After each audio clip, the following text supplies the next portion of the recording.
This is the real spiritual journey. No fluff, no bypassing, pure honesty. This world is a total clusterfuck.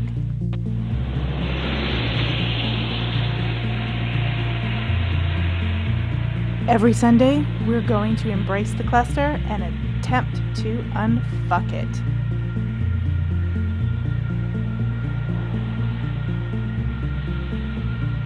And we attempt to unfuck it not to perfect the world, but to better understand who we are and what the truth is.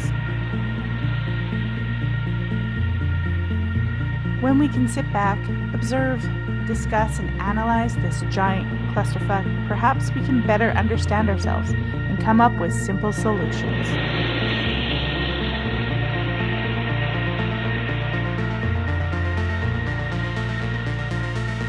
Visit the website at theclusterfuck.com for links to all of the streaming and podcast platforms and social media.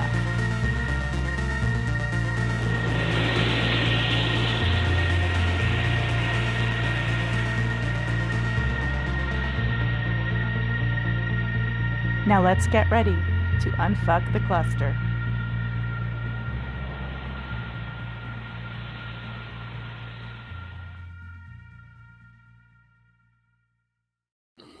All right, good afternoon. Good Sunday afternoon, everybody. This is a little short show today. I think we're probably only going to run about an hour. I kindly picked up a later Sunday shift for someone at work, which I don't normally do because Sunday. And once I get home on Sunday mornings from my morning shift, I like to do this show and then I like to chill. But it's not going to be a chill day. It's going to be work and exhaustedly going to bed. So we will see how we navigate this show today. And of course, I had done a poll a while back on whether or not people would like to hear about the topic at hand, which is what really happened with John Wayne Gacy and his crimes, and is the official narrative of John Wayne Gacy the truth? Is it what actually happened? Anyways, I did a poll on that topic, and people seem to be interested in kind of talking and discussing about serial killers and whether or not they are just a natural phenomena, or are they created in childhood? Is there deeper connections? Are they born that way? Or really, this show, and anyways, boils down to, is there another aspect to serial killers and how they're able to get their victims? Are they linked to a more powerful part of our systems? Are they linked to a trafficking ring, politicians, you know, three-letter agencies, corporations, royal families? We've seen some pretty crazy stuff with the Jeffrey Epstein files. A lot of it that I actually didn't focus on or bring to this channel because it's pretty twisted stuff. And we pretty much are ruled by people. If you read between the lines and you can decipher Pizzagate and all the codes in the Epstein file, we know we're being ruled by people who traffic, murder, eat children, cannibalism, eat their own shit, literally, have creepy parties, and do everything that's the inversion of good.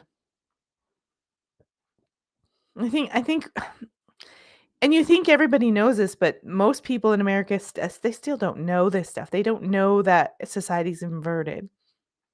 They don't understand what rules us, and if the TV hasn't told them it just hasn't happened. The TV, the magical TV will tell them exactly what happens, and that's how people are. And so most people accept that John Wayne Gacy was a lone serial killer who procured all these young men, many who he had offered a job, lured them with employment, and tortured and killed them and buried them in the bottom of his house. End of story. But of course, on this show, we're going to go beyond that and have a look at what possibly could be going on. Hopefully, a few more of you stream in. We're doing this a little bit earlier than we normally do. Of course, I don't I don't want to get into the specifics of John Wayne Gacy's victims and exactly what happened.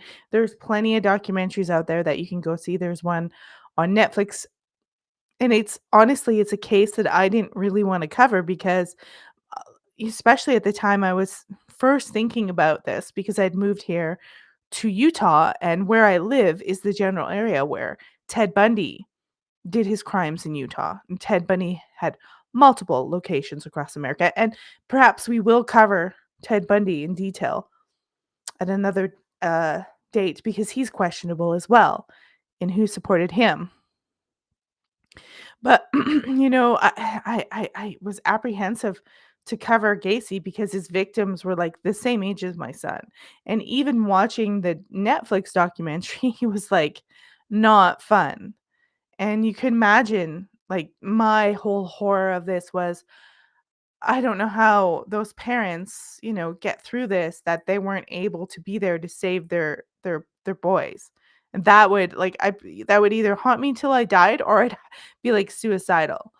So it's a tough one to cover for me, just as I'm sure the violence of Ted Bundy is tough to cover. But for some reason, certain things hit certain people a different way. And this twisted little clown of a serial killer, if you take it at face value, you kind of like, what the heck? What went on here? Why are we having all these serial killers? And it really was, and I'll show you some images in a few minutes that really say something was happening from the 60s to the 1990s where there was an explosion of serial killers. And yeah, we could say, okay, maybe it was they had the interstate, people had access to cars, da da da da da. We could say all this stuff, but it really doesn't explain the explosion of serial killers. And this is how we're going to start it off. We're going to look at these graphs. I've shown them on former podcasts, but it's just going to give you a visual. And I just remind you, everybody in the chat, I see your chatty chats.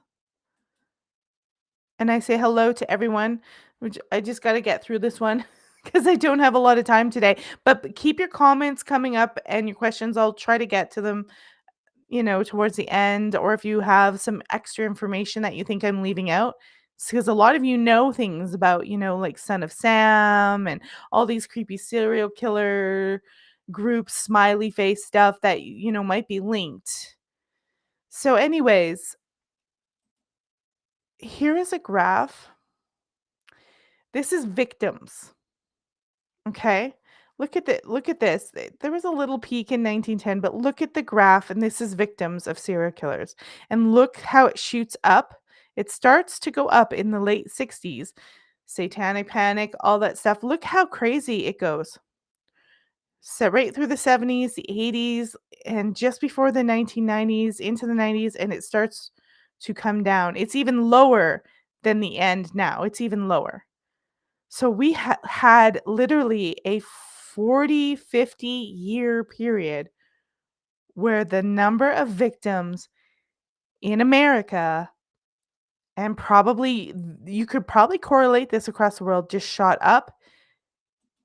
And it coincides, of course, with the number of serial killers. There was actually more serial killers in the 70s. They probably operated into the 90s and didn't get caught. It depends when they got caught. But you can see this, and this there's no correlation to population either. I mean, population did go up, but not this much. But something else is going on in the culture. Something's happening with serial killers. Gacy being one of them. Gacy operated in the 1970s out of Chicago, Illinois, with a traumatic background. You can go look that up. Violent father, lots of crazy abuse. That's all in the documentaries. That's not the focus of today's show. But this just gives you an idea. Now, I think they've transmuted that energy. They're doing something different on society now. That's why we don't have these type of serial killers, because our population hasn't decreased, but serial killers has. So that tells me they're doing something different in society. And many of those serial killers would have been born in the early 40s before the war ended, like Gacy and um, Ted Bundy. But some of them were boomers. So those generations just spewed out serial killers.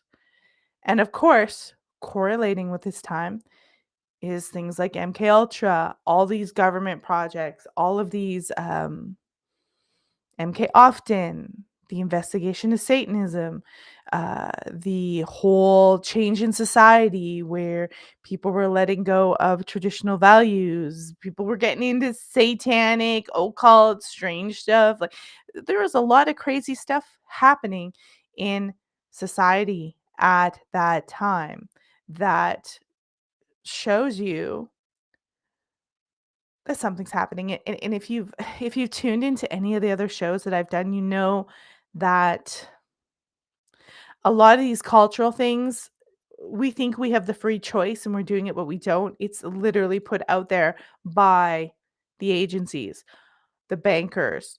And I believe this goes all the way up to the fact that a lot of these elite, we won't say names, but a lot of these elites, upper,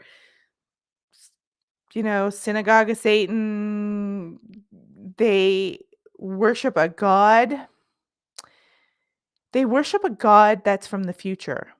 They're trying to pull into Kabbalah does this, like a future god, to give them information and knowledge that they have power and advantage over people, and they can control people and destroy Christianity, destroy goodness, invert everything. That's kind of the basis idea. And I honestly think this is literally our culture that's been manifested is we've got some kind of like tap into the future, how to control people's minds. How do you make a killer? How do you make a soldier that's a killer? How do you make assassins? You also have rampant assassins. Oh, Jonicide's going for his daughter's birthday. Say happy birthday to your daughter. Say hi to Renee, and I hope you guys have a wonderful time out for the ramen dinner. My son would like ramen too. That's good stuff. Enjoy, you guys. John Connor says probably one of the worst is from my current state, South Carolina. Donald P. Wee Gaskins. Donald P. Wee Gaskins. I have never heard of him, but I mean, you can see there was peak in the 70s, 286 serial killers, 259 in the 80s, 198 in the 90s. This went up from 27 in the 1900s. Something is happening post World War One, and you can start to see it rise in the 1960s. And now it's down to a minuscule amount. What do I got here? I've got something here. We'll get to this one. We'll get to the photo of Rosalind Carter. I'm not saying that Rosalind Carter is a serial killer, but it's just interesting that we have a photo of John Wayne Gacy with Rosalind Carter, and that's obviously Jimmy Carter's wife, and they were also involved with Jim Jones, and Jim Jones helped their campaign win, and Jim Jones was an asset of the CIA. And one thing you're going to learn in this show too is John Wayne Gacy he wasn't like this introverted, secretive, creepy, Silence of the Lambs serial killer that hides. This man ran a business.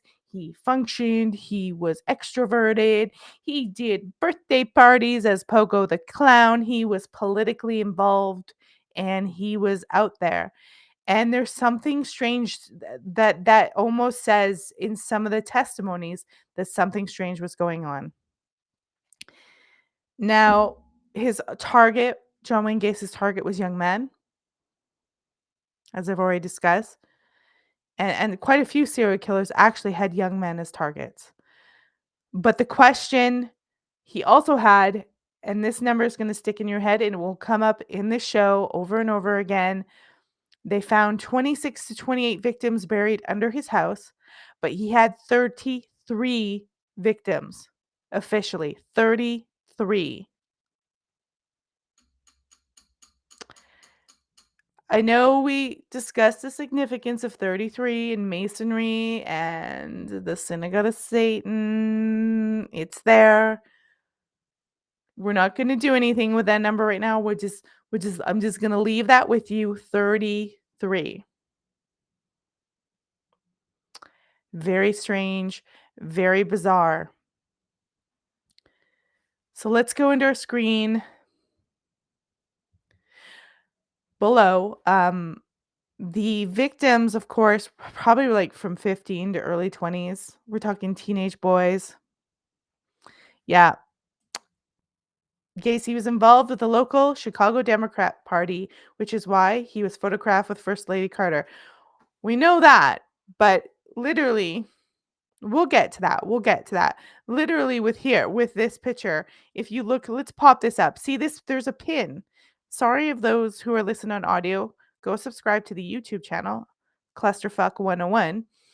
But there is a pin on his shirt that is literally Secret Service, like that's given him passage. So either they didn't vet people in 1978 or he's got some kind of ties because he got past everything. You have to be vetted before you're standing near the first lady.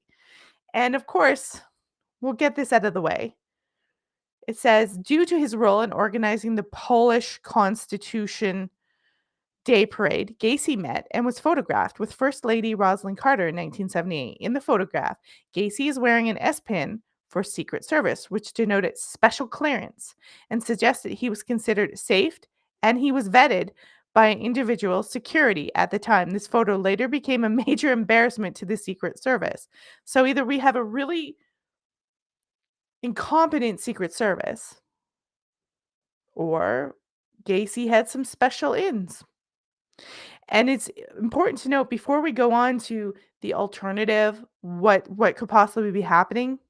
I'll call it the Gacy Norman Pask operation. We'll get into that. That the idea is that Gacy was doing a trafficking ring, snuff film for an elite people. Like there was a list of tens of thousands that got destroyed, apparently. We'll get into that. It's testified that this was a busy house. It wasn't just Gacy sitting there all creepy alone dressed as a clown. He was linked indefinitely with his business, contracting. He was linked with politicians. He was linked in the Democrat Party. And you will see this over and over and over again with multiple different serial killers. There's certain ones of them that don't fit the stereotype of lone, crazy nut serial killer. And we know my belief is today we see less serial killers because what we're seeing is mass shooters and these crazies that come out and shoot in assassinations. And we know if you look at all the ones recently, they're plants, right? They've been put there. I'm not suggesting that Gacy didn't participate in debauchery and depravity. I'm suggesting he was part of this ring. He was part of something bigger than just himself. And we could probably point out the same to even Ted Bundy. He was highly involved in the Republican Party. He was actually accepted and baptized by the Mormon Church.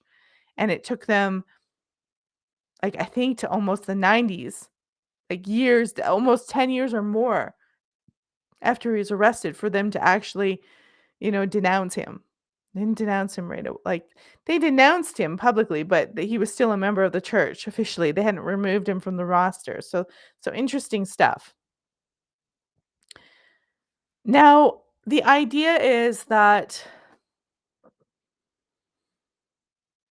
you can either, in my opinion, MK Ultra people close up, which is what they were doing. They were doing experiments in universities, and I haven't exactly tied if he was MK Ultra or they just sought out depraved people to do things, or he sought them out or met these people, and it's just 6 degrees of separation.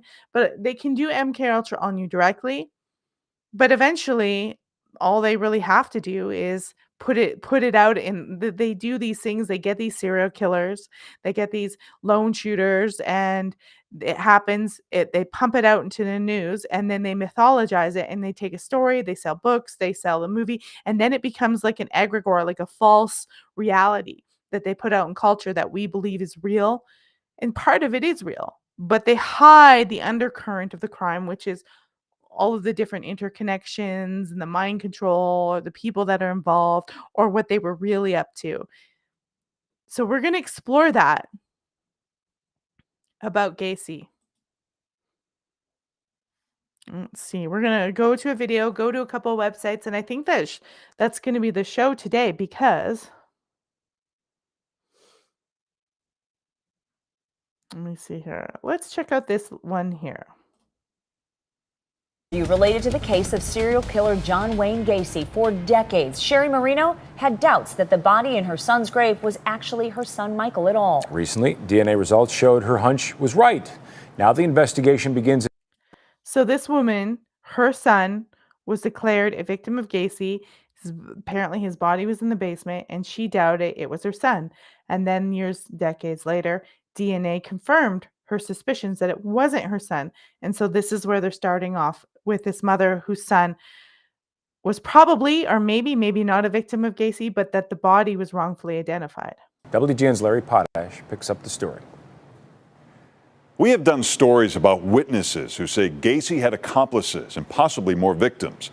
Well, Mrs. Marino would like to obtain documents that could confirm whether these suspicions are true, because it could provide answers about what happened to her son. I would do anything to have him.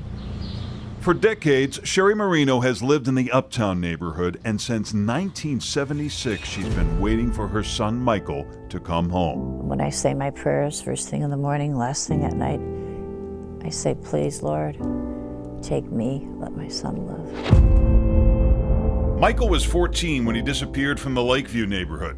Here's his missing persons report. Information is deleted.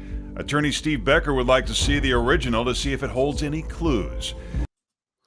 It's interesting that there's deleted information. You got to wonder why they would take out information from a missing persons report. Kind of odd, if you ask me. For decades, authorities listed Michael as one of the 33 young men and boys Gacy murdered. But again, 33. And little Michael was 1962 to 1976. DNA test showed the body under Michael's tombstone was not his. We believe that the authorities are trying to maintain this Gacy mythos because there's a lot of people who their careers have been built on this case. They don't want to admit that any mistakes were made. Could Mrs. Marino's DNA match one of the other victims? 7 of them remain unidentified. Becker hopes to compare Mrs. Marino's DNA to all of Gacy's victims. In the meantime, new clues reveal a possible connection to a national sex trafficking operation. Michael Marino was last seen in 1976 near here at Clark and Diversey. Just a few blocks from here lived a man who sold boys as sex slaves to men around the country. John Norman operated in Dallas. When he was arrested in 1973, police found 30,000 index cards. So this is the Norman Pask Gacy kind of triangle operation, and you'll see how they connect them. And it starts from this woman's experience. The owls are watching. He says the owls are watching. They are watching. And I got my little other owl right here. Wise owls, not Moloch owls, just so you know.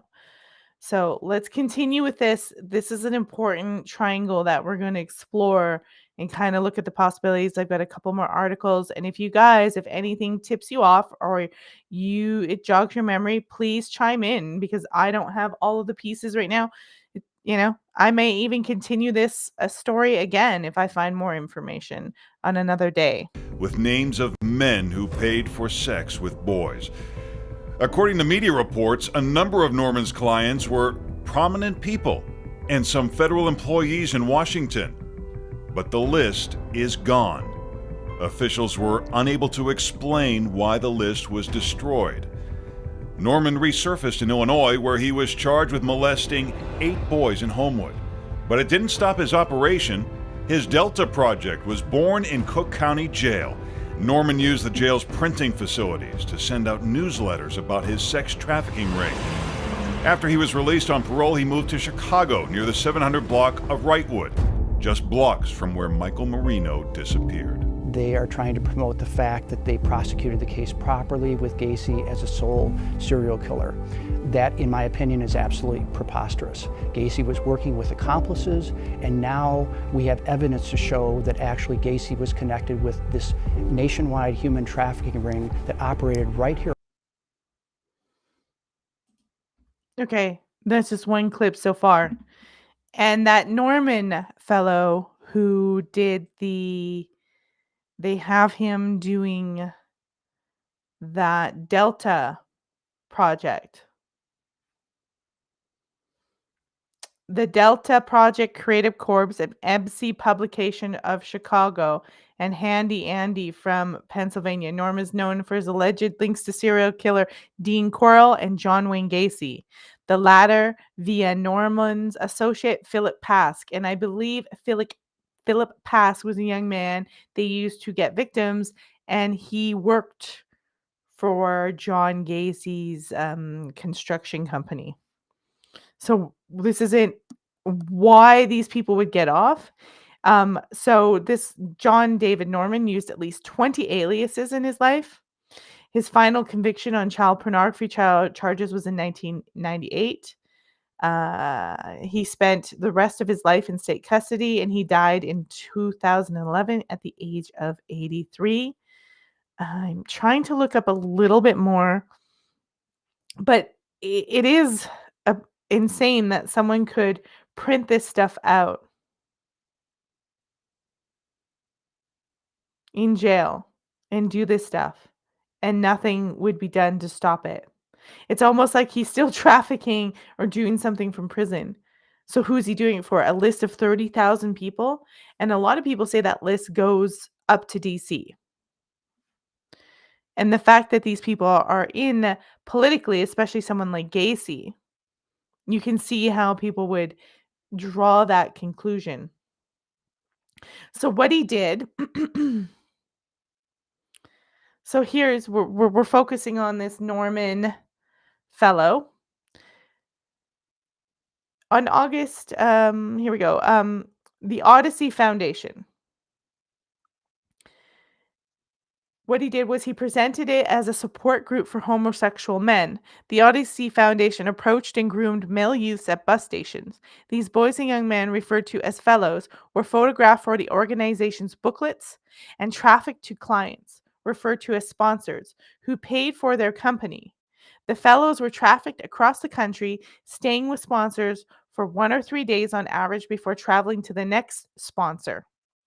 Upon arriving in Dallas, Brizadane discovered that his sponsor was Norman, with whom he had a one-night stand at Norman's apartment. However, Brizadane, okay, so this thing we're talking about, this thing in the Odyssey Foundation, wasn't Brizadane. This guy comes into Brizadane, discovers that the sponsor Norman, he had a one-night stand with. Brizadane gradually realized that Norman was illicitly preying upon young men for procurement into prostitution. When he looked through Norman's files, Brizadane found that several of the other fellows were listed as missing persons and had the word kill stamped on their files. Brizadane suspected that Norman was connected to the recently uncovered serial murders committed by Dean Corll in Houston. Norman allegedly became agitated when the murders were mentioned over the phone. While Shivers and the FBI both believed that the kill files were meant to be disposed of in the trash, Dallas police raided Norman's apartment at 3716 Cole Avenue due to possible connections to the Corll case.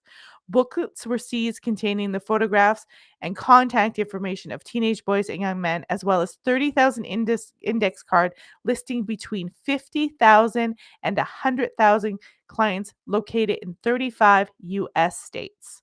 So this is the guy who went over to Chicago, Illinois, and they say was linked to Gacy. Now, the Delta Project is what he started in Chicago after he fled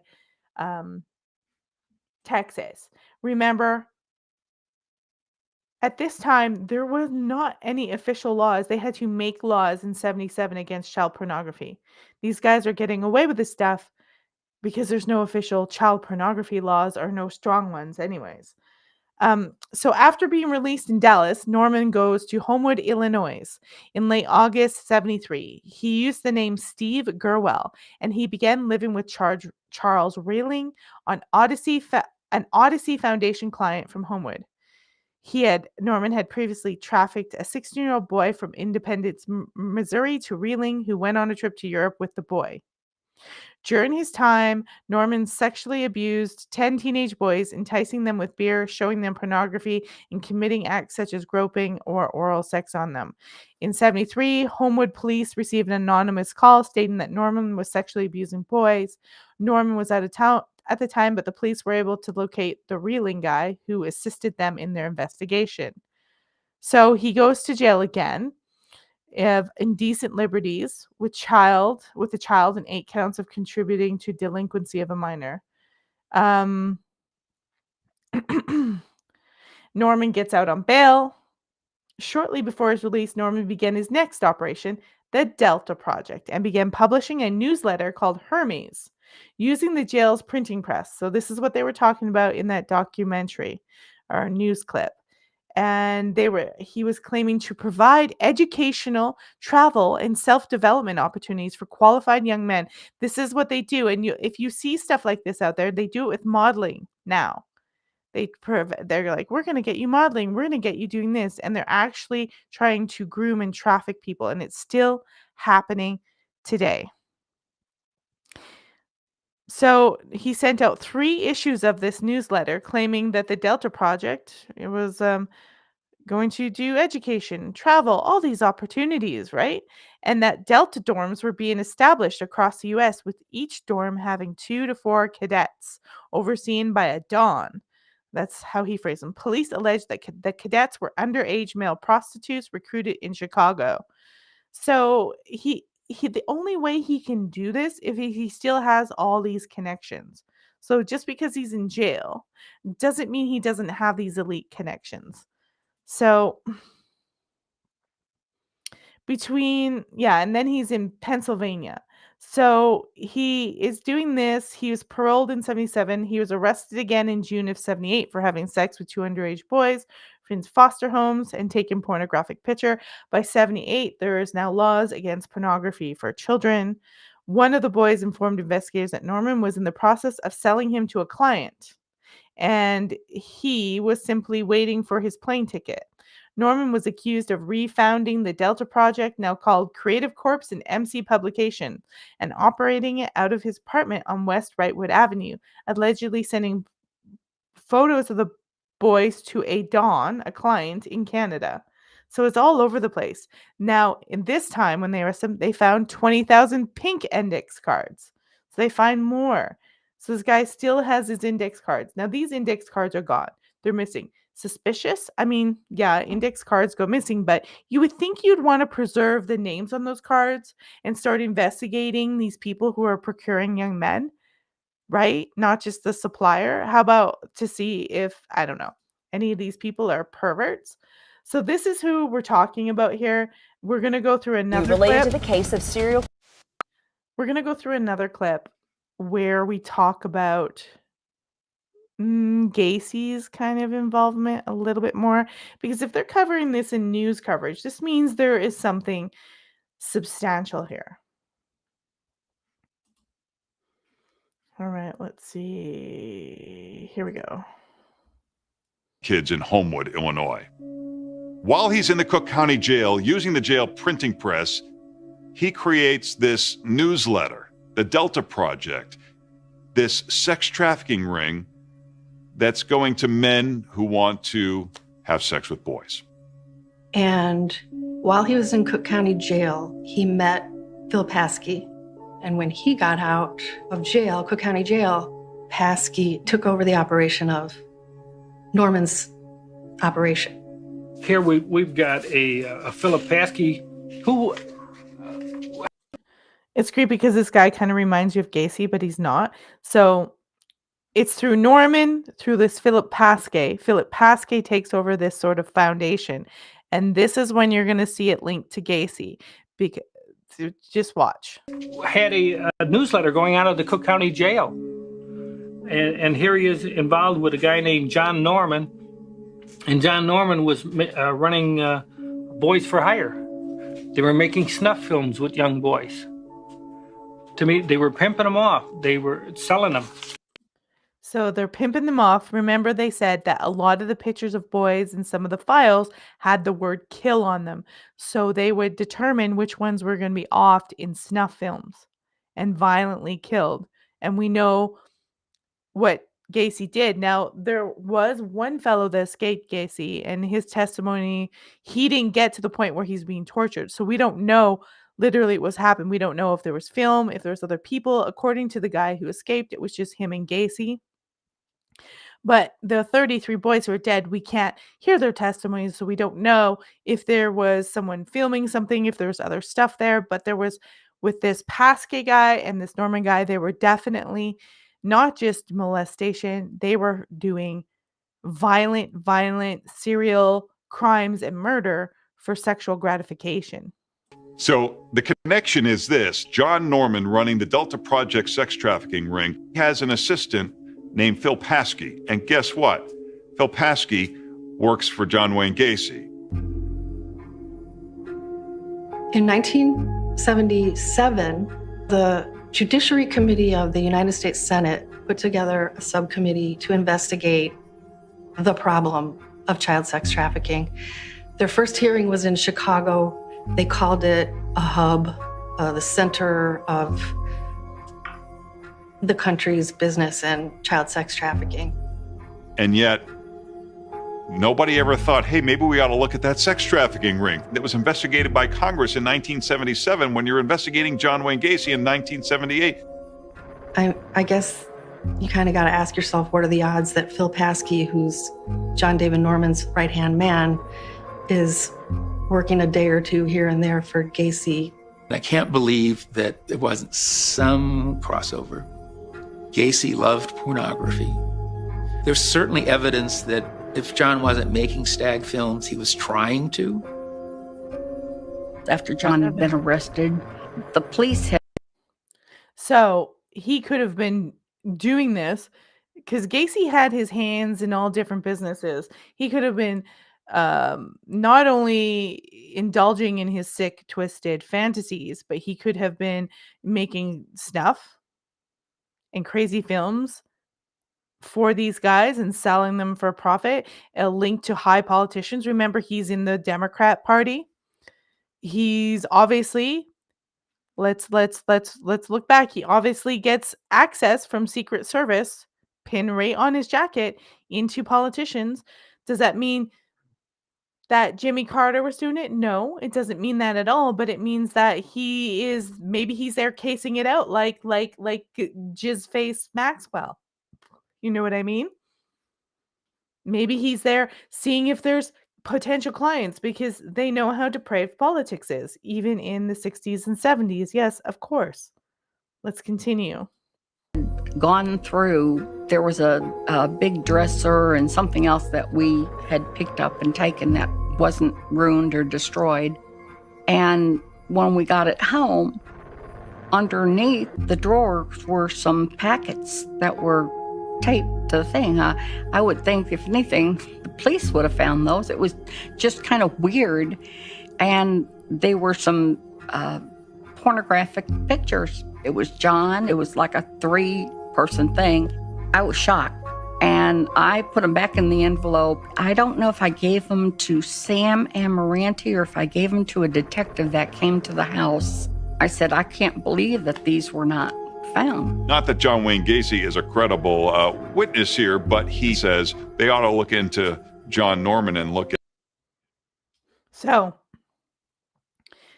he identifies, hey, you ought to look into John Norman. The fact that he knows that name Yeah, he can lie, sociopaths lie, serial killers lie, but the fact that he delves out that name is interesting, and it tells me that John Wayne Gacy obviously has some connection. And that it's 6 degree of separation, but it's curious. Like when we have these graphs showing us the victims, the serial killers, and we know that there's all this child trafficking going on like crazy through the United States, and it's still happening. It's still happening. They're just trickier.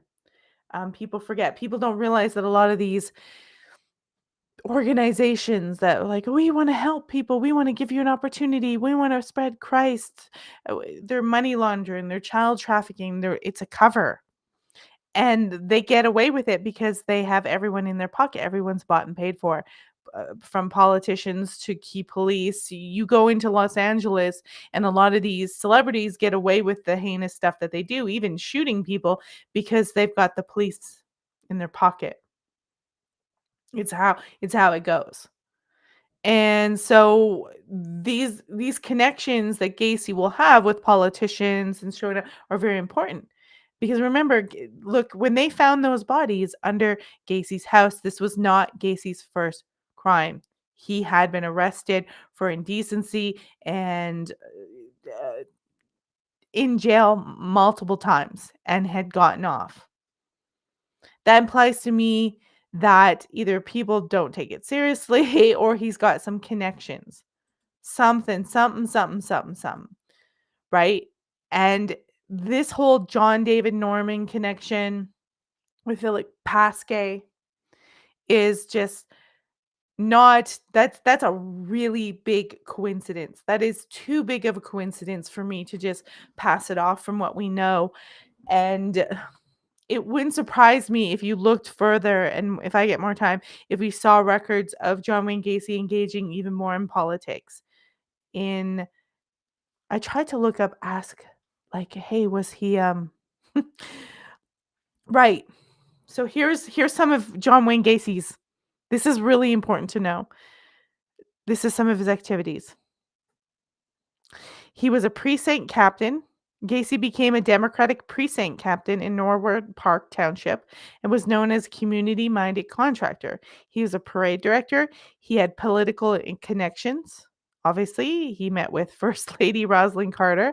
He was heavily involved in local politics, with some reports suggesting he considered running for mayor of Chicago. And he often threw large attended barbecues to cultivate community and police connections. So Gacy may have had somebody in the police covering up or helping, or who knows. But he's making sure he's well connected. Well connected. I don't, so I said, could John Wayne Gacy be collecting sexual crimes by politicians to have evidence for CIA to control them? Possibly. I mean, it's possible. I don't have any evidence linking him to the CIA yet. I just have it linking him to this trafficking ring, and it's been covered. But it's possible that it could be a form of blackmail. If so, it didn't end up so good because those index cards are destroyed. So it's possible. It's also possible that they were running a business and they knew they had the connections, and they just shut up because they knew, nobody was going to believe them.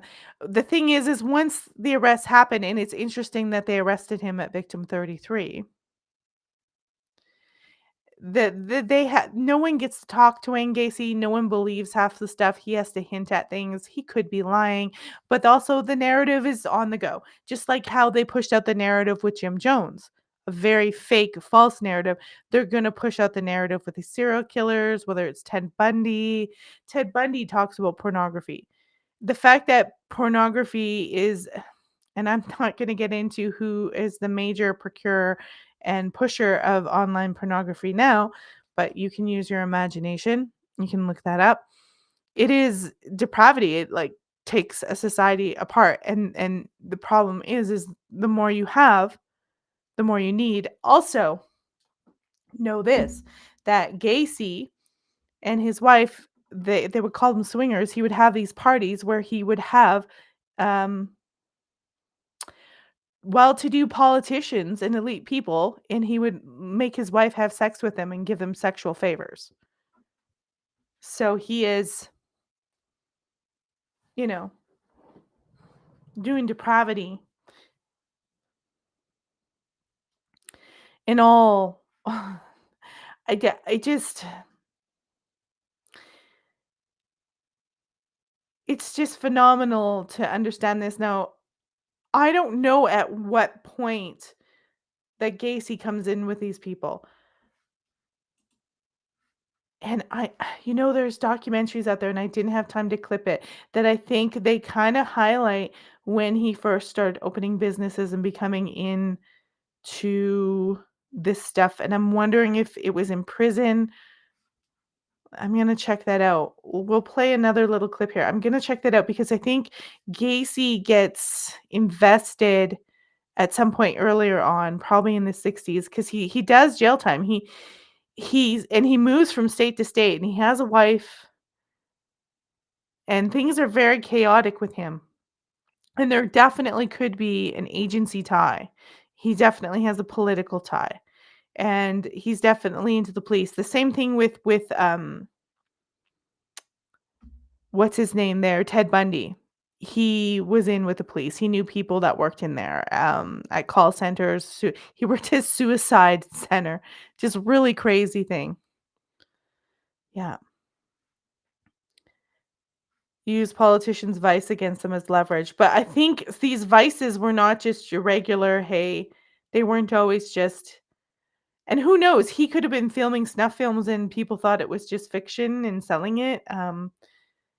I've heard of crazy, crazy stuff with snuff films in Hollywood. It is super depraved, but let's check out, I'm gonna pop up another Kids in Homewood, Illinois.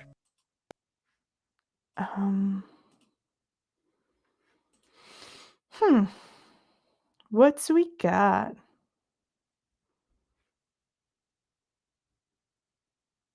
Let's pop this one up because this is that investigator again. This goes on with the case against Gacy. So let's check this out here.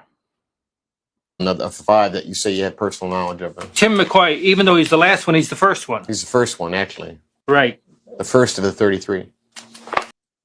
So there we go again, the 33. He's talking about the first victim, but the last victim they found of Gacy's, and they're going to point out what Gacy said about him. Another 5 that you say you have personal knowledge of them. Tim McCoy, even though he's the last one, he's the first one. He's the first one, actually. Right. The first of the 33.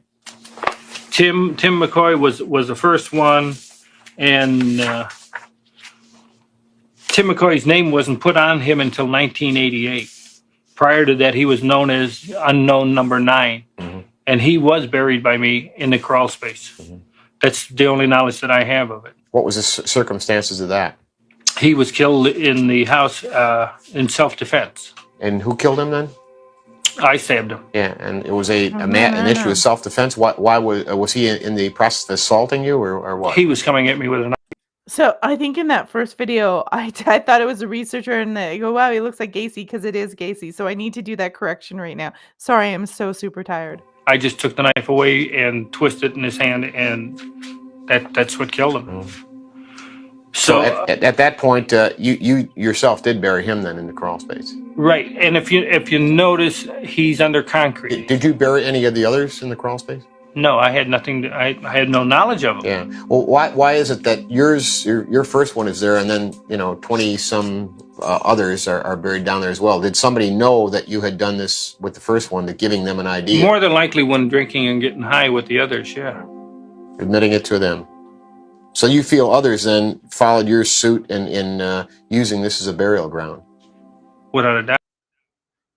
Okay, so I'm not sure if I entirely buy that he didn't know that there was other people and victims, or that he didn't have anything to do with it. I don't buy that at all.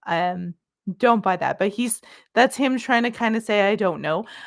My guess is if he was involved in this trafficking ring and he mentioned that guy's name, that he's been doing this snuff film stuff procuring boys through that other Pasquet guy, and then basically creating snuff films, watching snuff films, and then selling it. Yeah, BS meter going off there. Yeah, totally, his body language, everything, BS meter going off big time. So let's do the next video.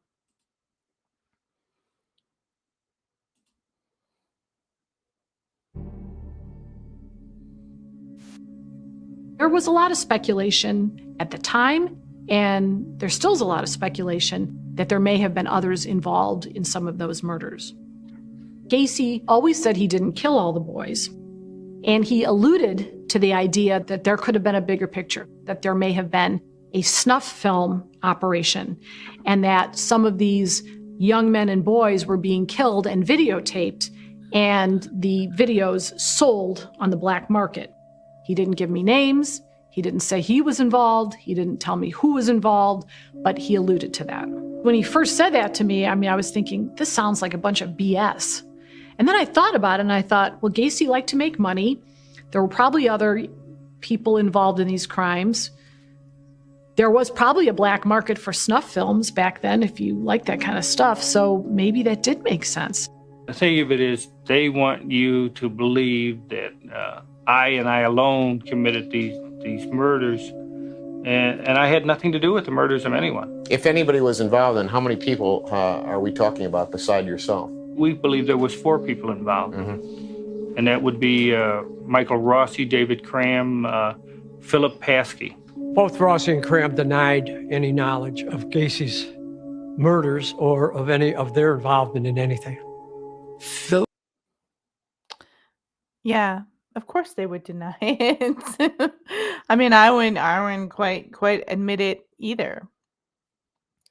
So let's take a look at some articles that are going into this. Now, I have no doubt when he says he didn't kill them, I don't believe that. I think he's responsible for almost every murder in there, but it's what's going on underneath, what other people are involved. Was he making snuff films for elite, for politicians?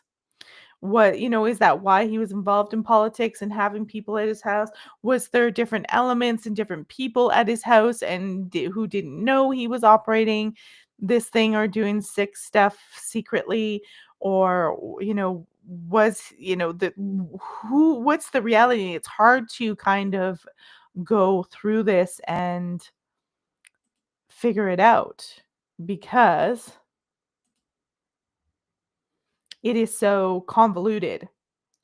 Okay, so we're going to take a look at this article here. Was John Wayne Gacy connected to a large ring of homosexual sadist murderers?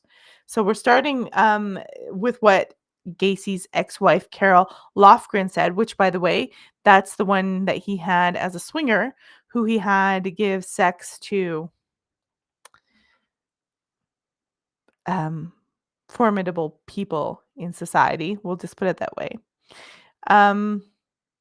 The Chicago Tribune ran a series in May of 77 before Gacy was arrested in 78, calling the Chicago the center of national child pornography and trafficking ring. A Senate committee ran an investigation into it. As we will discuss, the odds of Gacy not being part of this rings are nil. Gacy's killing methods were not original. He got it from Elmer Wayne Henley, a Texas serial killer. And Henley was an accomplice of Dean Quarles, who was in with that Norman fellow for procuring children. They're connected. Quarles killed at least 28 boys and young men. Henley killed Quarles and is now serving a life sentence. Gacy also copycatted a killer who used accomplices and may have procured for others. We suspect that in the internet age, a sophisticated Quarles-Gacy template is being played out in the smiley face killings of young men. Accomplices played role in submissive flying monkeys, procuring for money victims to be used for dominant masochistic, and sometimes assisting with various aspects of torture, murder, and body disposal. They all had the goods on each other, so no one squealed. Some say Gacy would give them all up in prison. The truth is he did, but always in an odd and cryptic manner. blatantly snitches on accomplices is frowned upon. Some will probably get you in jail and can get one shanked. Gacy frequently bragged that he was connected to some type of mob. The use of accomplices was Gacy's MO from the beginning, even before his rampage. One of Gacy's abuse victims was Donald Voorhees, the son of a fellow JC. On August 68, Gacy persuaded one of his employees, an 18-year-old named Russell Schroeder, to physically assault Voorhees in an effort to discourage the boy from testifying against him in an up-and-coming trial.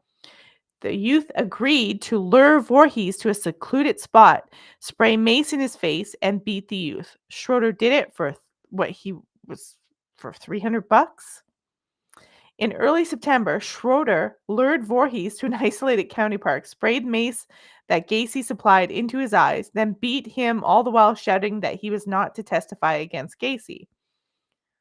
This guy they're really good at manipulating people and their little flying monkeys, sociopaths, 100%. So, David Cram, this is the one that escaped from Gacy's house. He had employed 18-year-old David Cram.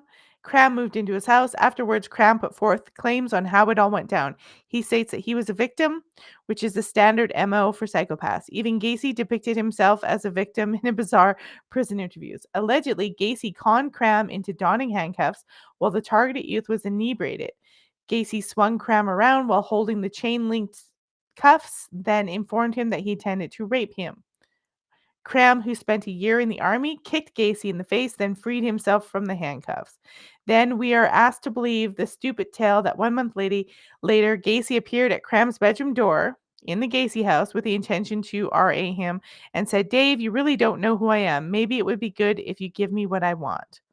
Cram resisted Gacy's attempt to assault him and left his bedroom.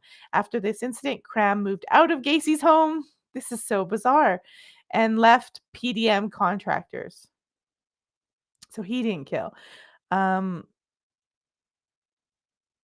18-year-old Michael Rossi moved into Gacy's house after that. Rossi answered the door when Des Plaines police showed up for a look around. Rossi was related to one of the most powerful political figures in Chicago. In 77, a clue emerged in the disappearance of Ron Seiss. Rossi, who had bought Seiss' car from Gacy. So this Rossi guy, who's linked to a powerful political figure in Chicago, buys a car from Gacy of one of his victims. He was arrested for stealing gasoline from a service station while driving the car. When in March 1978, survivor Jeffrey Ringel was abducted upon entering the car, the young man was chloroformed and driven to the house on Summerdale, where he was raped, tortured with various instruments, including lit candles and whips. He was repeatedly chloroformed into unconsciousness and driven to Lincoln Park, where he was dumped. Yeah. The police were informed of this assault, but did not investigate Gacy. So they're being informed, and they do not investigate. That tells me that Gacy's got links into the police, into politics, where people are putting this off. And I find it interesting that he gets busted at 33, almost like this was a signifier that, okay, something's done here. The task is complete. Let's pack it up. I don't know if anyone agrees with me, but 33, occultism, strange stuff, it's a big number. Okay. Now, they talk about the Delta Project, which we just went over. Now, Gacy claimed he was not around when 16 of the tortures and murders took place, and that some of the victims found in his home were not killed by him. He insisted that other people had murdered victims in the house while he was out of town. For at least one of the murders, Robert Gilroy, authorities confirmed via airline tickets that Gacy was out of town when the person disappeared. The time frame of another makes Gacy's involvement doubtful. The victim's disappearance around 10 p.m. and authorities confirmed Gacy was in Michigan at 6 a.m. that same day. Gacy was known for using a rope and board to strangle victims, but autopsy on Gilroy and Nelson showed they died from asphyxiation due to suffocation rather than strangulation. And new DNA evidence has led investigators to believe some of the bodies found beneath the Gacy rancher-style home by police were warehoused there on behalf of the so-named Delta Project.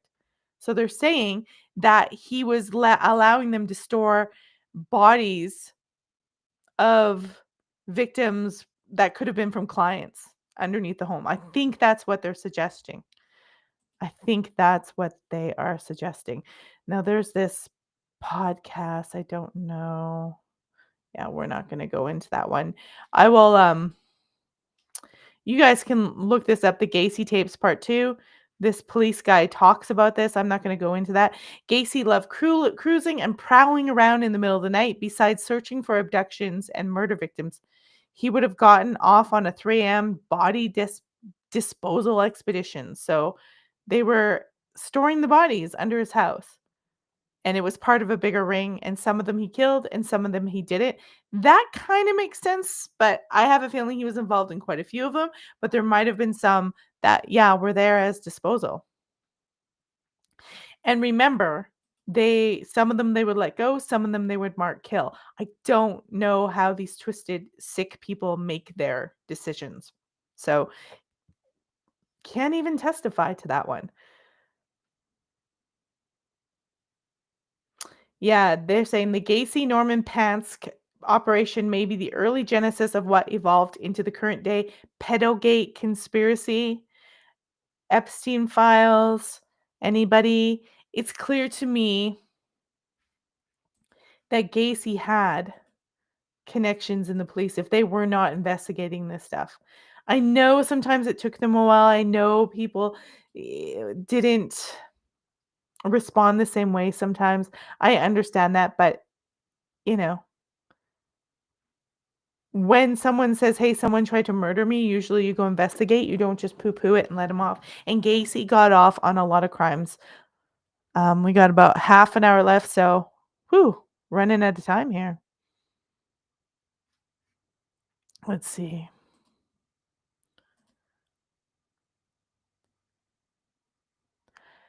Did we go over this one already? Let's take a look. So, yeah, he had a 1968 rape conviction. That's where he had someone say to not testify against him. And in this article, they're saying he's definitely guilty of hiding the bodies under the house. It's the question of who killed them, where they came from, and is he connected to this ring? And it seems there's a high likeliness that he is connected to this ring with Norman and Pask. And what I would like to have, if it manifests somewhere, is this list so we can see whose name are on it. And again, 33 victims, 33 victims. It's almost like they were doing a ritual. I could be going into crazy places, but the ritual stuff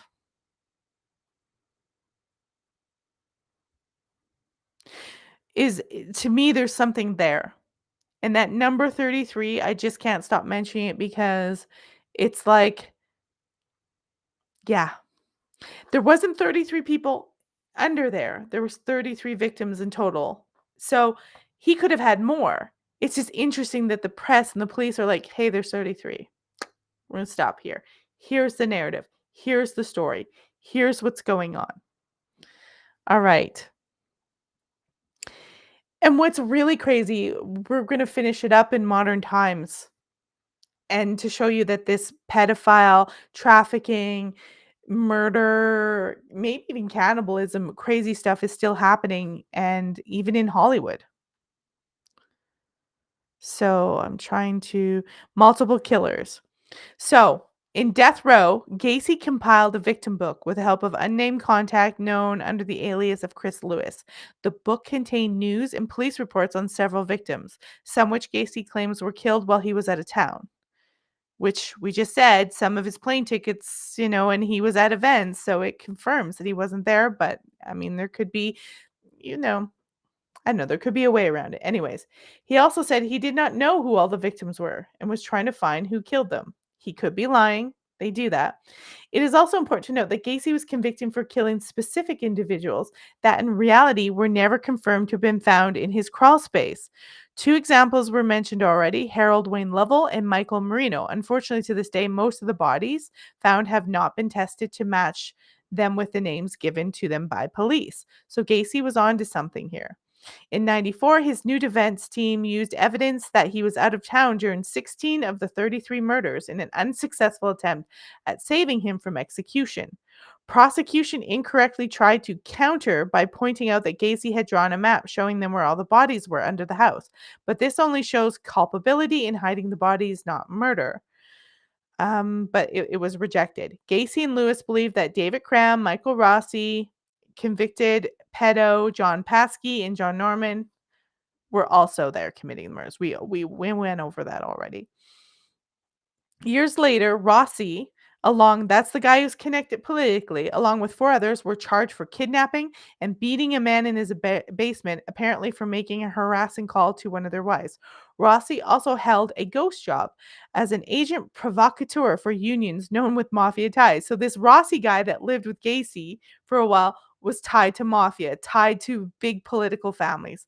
You see, Cram and Rossi were, just interesting, crazy. There's the Paskey guy and the Norman guy right there. Total sociopaths. And like we said, the list was destroyed. So that is, it's hard to link, and it would be interesting to know more on the Rossis. It would be interesting to know. Nobody said anything on that list. Nobody's speaking. He's even in prison. He's going to death row. And nobody's squawking on who's on that list. I guess, is that code? Is that common that they won't say the names or they're too scared to? The consequences? Would anyone believe them? Would you believe them? It's kind of crazy stuff. So let's go into screen share. We're going to go over to YouTube. We're going to talk about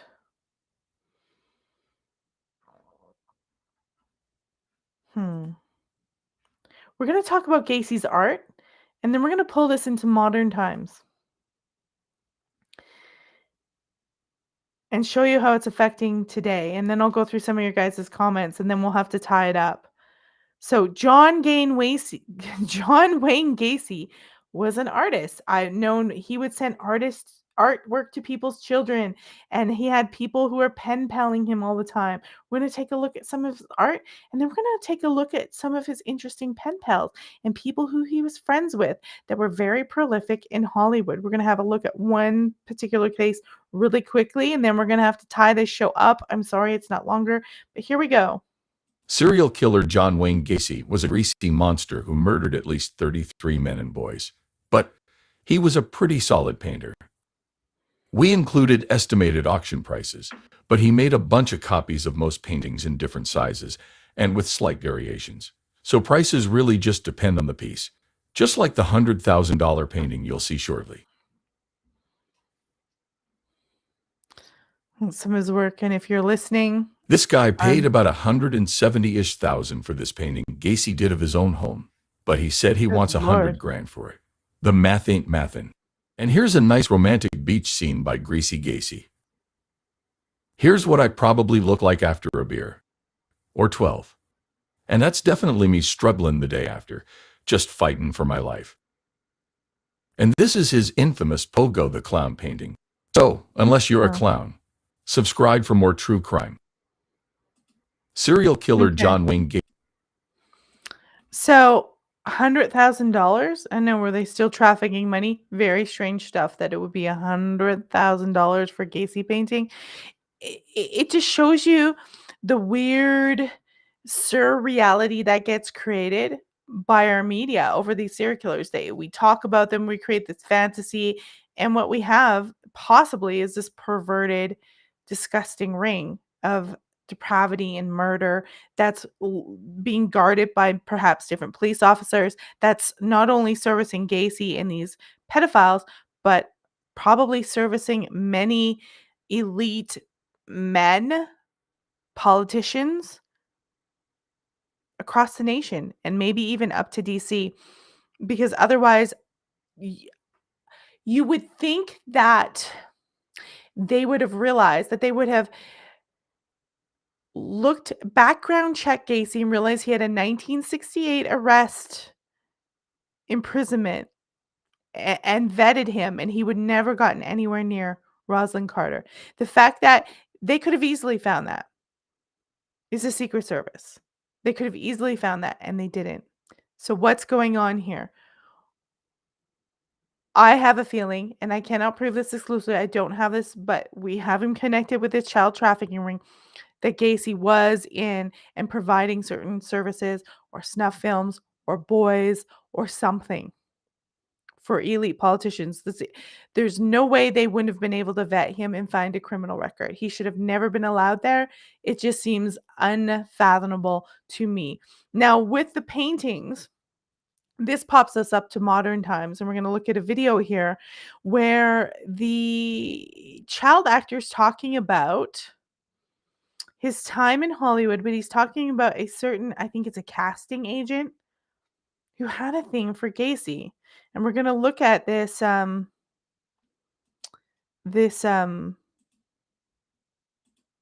video where this young actor, I can't remember his name because I'm out of the young actor sync. I think it is Drake Bell. And he's talking about being in some room with this casting agent and looking at John Wayne Gacy art on the wall and thinking, oh my God, what's going to happen to me? The things that were happening to me were so, I mean, it's a big word, but gruesome. I mean, they were so unbelievable, and I had no way out of it. And they mention this in the documentary, but just to paint a picture, probably a bad choice of words with what I'm about to say, but it's happening to you as there's a painting hanging on the wall that was painted by John Wayne Gacy. He had letters in his bedside table. He was a pen pal with John Wayne Gacy. He had him sign the painting, right? On the back? It said, "From your good friend, John Wayne Gacy," on the back of this painting. And things are happening to me in a room where there's a painting by one of the most prolific serial killers who preyed on young boys staring at me. So now that puts into my mind, how far is this really going to go? How far can this go? What the fear that you're going through just because of, not only because of what's happening to you in the moment, but you're going, how far can this really go? Very disturbing. That it was some kind of big Hollywood casting agent who was good friends with John Wayne Gacy and who was a pedophile, who was targeting young boys in Hollywood, especially that Nickelodeon stuff. I believe Drake Bell was on a Nickelodeon show. In fact, I think my son used to watch it in repeat years ago. And there was members and casting agents being targeting young boys like Drake Bell. And they were pedophiles, and they were also big fans of Gacy. To the point where they literally wrote to him and had him make art. And we got an interesting comment here from John Connor.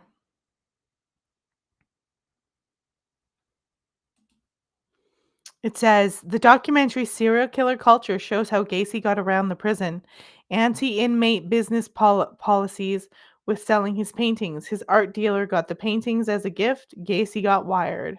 So they had a system. Truly remarkable. And so that, they say like a lot of these serial killers, they produce this sort of false icon that they have people worship so they can almost hypnotize them and get their way and get what they want and get things done. And I have no doubt that Gacy's connected to people who were in the mob, high up in politics, other sociopaths, giving the goods to people's ill nature, whether it's politicians. Who knows? Who knows what else? But I just find it unbelievable that he wasn't vetted for that picture with Rosalind Carter, because we know they had actually probably just won. The Carters had just won the presidency during that picture. What day was that again? Let's look at that date of that picture because it says right on the picture. It just says 78. They were running in 78, so it would have been November. So she might have been campaigning for her husband, and they had met Jim Jones. There's 6 degrees of separation. These people who are featured, it's no coincidence. I mean, how many psychopaths do you get to be featured with? You get Jim Jones. There's a picture of Rosalind Carter with Jim Jones. Jim Jones, Gacy, like how many more, like, I've never been in a picture with a serial killer in my life. I don't know. Maybe it just happens. Illyria, thank you for coming to the live. We started a little early today because I have to work tonight, but we are going to be tying it up soon. But you can watch it on replay. Also, guys, don't forget to subscribe on the Substack because the last show that we did, the audio got on. It was on Isaac Newton. They had to take the audio out because they got a copyright, but the full version is on Substack if you ever want to re-listen and watch the video. So the Substack is on clusterfuck.substack.com right there. So don't forget to subscribe to that. But this whole serial killer connection stuff, yeah, there's some people who probably didn't know. But we know that 98% of DC and all those type of places are rotten to the core. Rotten to the core. And there's a reason they redact stuff and they don't want you to have things. They don't want Epstein files out. It's because they're depraved. And I think something similar, maybe lower key, was happening in the United States. And now it's happening internationally. Like they're bringing girls from Europe, South America, all over the place, right through America. Girls and young boys. And I don't doubt that Gacy was allowing multiple people into his house and allowing it to hide bodies there, to operate for his own depravities, operate for snuff films, operate as a disposal after somebody did something to some poor, unfortunate victim. When you're hanging out with people who have index cards, 30,000 index cards with thousands and thousands of clients and names, think about Gacy being vetted. It was a lot slower doing background check compared with today's. I'm guessing Secret Service only checked for Fed crimes, not states. Perhaps. But the thing is you think if you're Secret Service and you're having someone stand by Rosalind Carter, you're gonna want to know. It was slower in those days. And embarrassing to say the least. Embarrassing to say the least. What's this one that I have here? Okay. Oh, about Bell. The abuse occurred to him when he was 15 years old, working on the Amanda Show. He described waking up to Peck. That's who it was, this Peck fellow. Sexually assaulting him after being invited to stay overnight at Peck's house for acting lessons. Peck was arrested in August of 2003 and charged with 11 counts of sexual abuse. In 2004, he pled no contest to performing lewd act with a minor and oral copulation. Peck was sentenced to 16 months in prison. That's all he got. And required to register as a sex offender. Bell attended the sentencing alone with his mother and was devastated to see the courtroom filled with industry figures supporting Peck. Of course they would. That is the scum of Hollywood. That's Hollywood. That is absolutely Hollywood to a T. They supported the pedophile because that's the guy who makes money for him. Half those people who supported him probably were procuring youth from him. Like Corey Feldman said, pedophilia is the number one problem in Hollywood, amongst others. So Illyria says, we are in a toxo culture. Attraction to predators is stimulated by movies, music, etc. That's the thing. We're all MK Ultra. How many times have we been, made to think the villain was cool? Look at Freddy Krueger. I used to love those horror films. But the guy, he's not just a child killer. He was originally a child sexual predator, molester, and killer. And then as it got popular, they kind of erased the sexual predator thing out. Like that's really bad because it is really bad. But we are in a culture that's really fucked up. And how many people idolize serial killers and think they're great? I know lots of people think there was a Facebook page that idolized Jim Jones. I'm sure, look, if you're buying Gacy's art, you're a sick fuck. There's something wrong with you. I at some level, there's something really twisted if you are buying the art of a man who has tortured at least 33 people. 33. The vampire romance slop. Oh my god, I know. And I'm guilty of that. The vampire stuff. Well, some of the vampire movies, but it gets crazy. And the thing is we think it's fiction. Brian Peck, aka Pickle Guy, ruins the original Return of the Living Dead for me, which Peck acted in as the blonde Mohawk punk. Is that who he was? I remember that movie. Yeah, well, Peck has some issues and some problems. And he apparently loves John Wayne Gacy. So guys, if I find any more information, that's probably just a starter. I'm sure you guys can find stuff on. There's tons of people talking about John Wayne Gacy and his connections, and I do not doubt for a second that we're dealing with somebody that's very clever, ruthless, very manipulative, and very good at. And he would allow lots of people through his house. It was like Party Central. I didn't get into all his victims or his early life. That wasn't the purpose of the show. You can go look that up. I didn't get into, all his childhood problems. It was bad. There's lots of documentaries out there where you can touch that. I just really think there is something contentious under this. And I think one day we will cover Ted Bundy on like a mega show because I have tons of footage of locations around because I live in the area where he was active in Utah. But there's something to these serial killers. Remember, these numbers right here popping up, starting to rise in the 60s, right, and not going down to the 2000s, that is indicative of some crazy stuff happening in society. And it's overwhelming. And I think it wasn't just serial killer showed up after or thing. I think it was being harvested and hoisted by people in society that were connected, whether they were connected to police, politicians, Hollywood, religious groups, organizations, Mormon church, whatever, it's there. And so we'll explore this further on another show. I'm going to have to tap out right now because I have to get ready for work. Fun times. We won't be doing a Wednesday show this week because I'm too busy. I have all these people coming in and service people, but we will be doing a Sunday show.